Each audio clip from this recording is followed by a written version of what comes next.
Hi, I'm Richie Zellon, and in this video, I want to talk about female jazz guitarists. Why are there so few? I also want to introduce you to 6 jazz guitar divas that you should definitely check out. And we start now.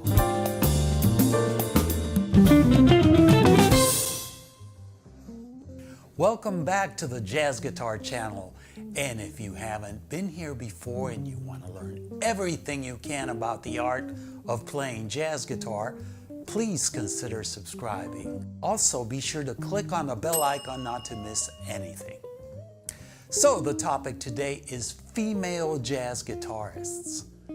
I know of lots of female vocalists in the jazz world. There's lots of pianists I could mention, several flute players, bass players even, violinists, even drummers. But why are there so few female jazz guitarists in the entire history of this instrument? Honestly, after doing my share of research, I have to confess that I have no clue. So if you have any idea and care to comment, especially if you are a female guitarist, I'm sure many of us will welcome your insight.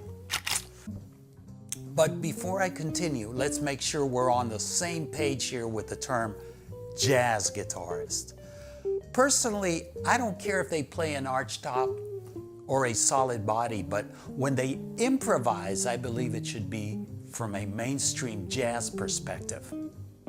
And I say this because I found a few names who were labeled female jazz guitarists on the internet, and when I listened to several of the recordings, there was nothing in their solos that you can identify as having its roots in the established mainstream jazz idioms, namely bebop or post-bop. For the most part, they were pentatonic-based blues guitarists, so they didn't make my list. Now, I also should mention one very popular female jazz guitarist these days that some of you will wonder why she isn't on my list, and I am referring to Mary Halvorson. And the reason she is not on my list is because she's strictly an avant-garde player, and this list again is based on guitarists that play in the mainstream jazz idiom. Having said that, I have to admit that I cannot, personally, I just cannot listen to avant-garde music for more than 20 seconds. I can appreciate in Halvorson's compositions and playing the fact that she knows what she's doing and has a music education, but it does absolutely nothing for my soul. I'm sorry. And as much as I love Coltrane, for example, the same thing happens when I listen to his avant-garde recordings shortly before he died. For example, take Interstellar Space. For me, and for my ears, it's total chaos. Now, but in all fairness to Halvorson, you should see a link about now to one of her videos, and you can judge for yourself. You might love it, and if so, please comment down below and educate me, and maybe others, on what it is that we are missing out on. And by the way, I will be placing links for most of the players I'll introduce so you can check them out. And these YouTube links open up in a different browser tab, whether you are on a mobile device or a desktop. So if you like, you have the option to pause and check it out and then come back to this video. Okay, number 6, Mimi Fox. Mimi is one of the more popular bebop female guitarists of the day, and believe me, I only am aware of a handful. Since she plays a heritage guitar, which I have also played for several years, I first became aware of her when someone that works with heritage gave me one of her CDs. And I know she has about 10 CDs under her name, plus she is a featured side woman on many more. I almost said side man. I guess it's side woman in her case. place, right? And we're ready to move on to number 5, Sheryl Bailey. Along with Mimi, Sheryl is the other female guitarist that I'm aware of with great bebop chops. Don't know much about her educational background except that she attended Berklee College of Music and happens to be an associate professor there. I think she has 9 CDs to her name. And if you haven't heard her, you should see a link to one of her performance videos about now. And we're on to number 4, Sandra Hempel. Sandra is one of several German female jazz guitarists I discovered after doing my wide search on Google. And I don't know what it is with these German chicks, but they sure have chops and a tendency towards post-bop, as we'll see throughout the course of this video. As far as Sandra's background goes, she was born in 1972 in Pinneberg, Germany. I hope I'm pronouncing that correctly. Pinneberg? And in 2001, she won the Sisters in Jazz competition of the International Association of Jazz Educators. I only know of one CD under her name, which is entitled Licht aus by the Sandra Hempel Quartet on Unit Records. And I probably butchered that, I'm sorry. And about now, you should be seeing a link to one of her performances. Check out her great phrasing and above all, her arpeggio sweeps. She deserves more recognition. And we're on to number 3, Camila Meza. I heard of Camila through some friends in South America. And Camila is a young Chilean jazz guitarist living in New York. And she recently recorded her first CD entitled Traces. And she's not only a jazz guitarist, but also a vocalist with a lovely voice. She also writes some great tunes. I tell you, she's got it all. As far as her playing goes, she is definitely a post-bop player. So you should be seeing a link about now to a performance she did at the Jazz Standard. Check it out. Number 2, Susan Reinert. And this is another German jazz guitarist I recently discovered, and she absolutely blew my mind. According to her bio, she studied with Dave Liebman, Richie Bayrock, John Abercrombie, and Mike Stern. And you know what? It shows. She kind of reminds me of Rolf Towner sometimes. And that's probably because she plays an amplified nylon string combining a pick with fingerstyle. Her writing is great. Kind of that ECM bag, if you're familiar with that. Her phrasing is definitely post-bop all the way, and it's very lyrical and exciting. And I must add that she has the tastiest use of a guitar synth I have heard. I'm telling you, I normally can't stand listening to guitar synths, not even in Pat Metheny's hands.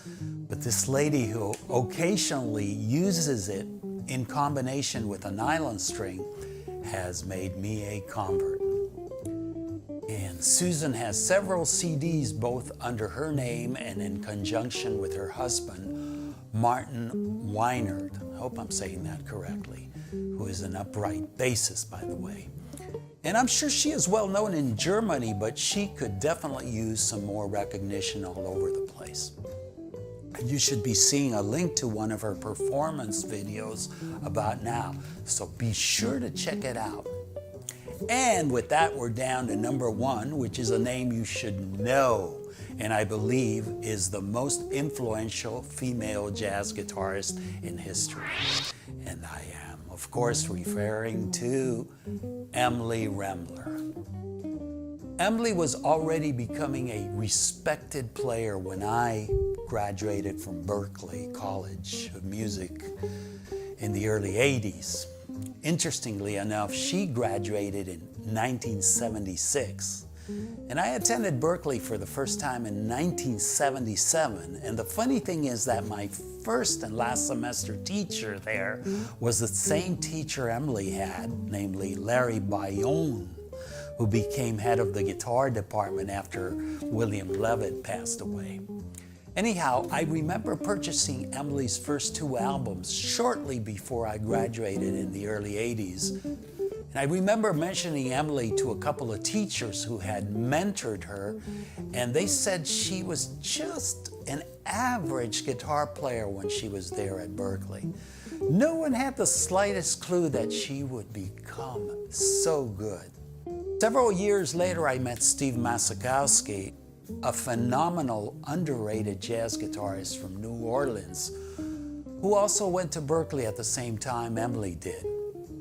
And he was Emily's boyfriend and encouraged her to move to New Orleans after graduation. And to make a long story short, this is where she did her serious woodshedding before moving to New York and gaining recognition. To conclude, I'll share a sad anecdote. During the 90s, I had a private student who had previously studied with Emily in New York. And I recall him telling me how someone would sometimes knock on Emily's door in the middle of a lesson, and she would just excuse herself. And then she would come back 10 minutes later, notably very high, and continue the lesson.